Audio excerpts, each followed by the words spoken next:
Hi! In front of me is Samsung Galaxy S22 Plus, and today I would like to show you how you can download and apply animated live wallpaper called Magic Fluids. First of all, go into Play Store.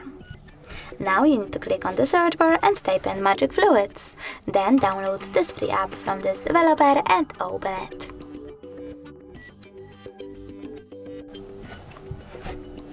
After that, click on those three lines at the bottom right corner and select Settings. Then tap on I accept. Over here you need to adjust all of those wallpaper settings however you wish to, and when you're ready, click at the top right corner. Then select bottom one again and tap on Set as Live Wallpaper. Now tap on Set Wallpaper and pick one of those options, home screen or home screen and lock screen, by tapping on the best one for you. When you're ready, just home button. As you can see, my wallpaper was successfully applied. Thanks so much for watching. If you enjoyed this video, leave a like, comment and subscribe. Bye!